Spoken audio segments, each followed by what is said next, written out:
All right, we've got Tim Rowberry here, head of the New York City Marathon. Sifan's bouncing back. It's 9 weeks, I think, was the gap. So yeah. Or exactly 2 months, yeah.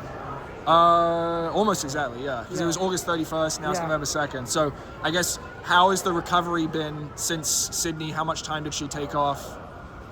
Yeah, I want to say that she had a little more than 2 weeks where she just basically did nothing. Yeah. So when she got back into the running, it was really, really hard. Like the first week of training, I was like, oh, this is like, I don't know how we're going to get back to Sydney.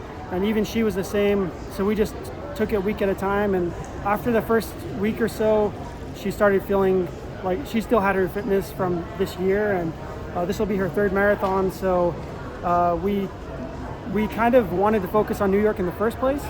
And we really underestimated how hard Sydney would be. We were hoping that like our approach for training was that, okay, we're not going to push too hard. We're going to kind of just calm things down and just get in good enough shape for a marathon. And so when Bridget Kosgei was in such good shape there, like we were just like, oh, like wow, we're really glad that she's in good enough shape to win that. Yeah. Because it was a really hard course, and like she keeps saying over and over, she was hurting in her legs like even 2 weeks afterwards. Yeah. So that left us with only like 6 weeks left basically, or plus or minus a couple days. But yeah, she came back to Utah, and then the weather was really good almost the whole time up until just a couple of storms. But where in Utah has she been training? We always train in Park City in Deer Valley up in the mountains. Yeah. So we sleep at like 8,000 something feet. Gotcha. Yeah. So how do you feel about where her fitness is right now? Like, do you think it's good enough to win? I think it is good enough to win, but the problem is you can't really predict what shape the other athletes are going to be in. Yeah. And especially when they know the course and she doesn't. Sifan has been a little bit afraid of this course, and everyone keeps telling her that New York is the hardest one. Yeah. So then when we got finished with Sydney, people on social media were ranking the marathons, and they said that Sydney was harder than New York.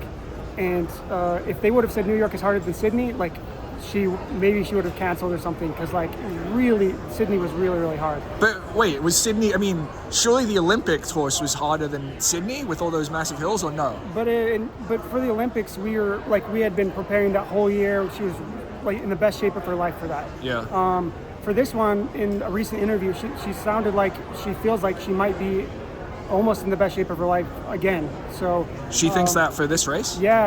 At least that's what, and I was actually surprised when she was saying that in the interview. It sounded like she feels like she's definitely not in pear shape, but feels like she's getting back to where she was. What do you think? You see the workouts. Yeah, well, but training is different every cycle, and this time she's had some really good workouts, but it's been different in some other ways. Like the speed and stuff has been completely different than what we've done in other years. Yeah.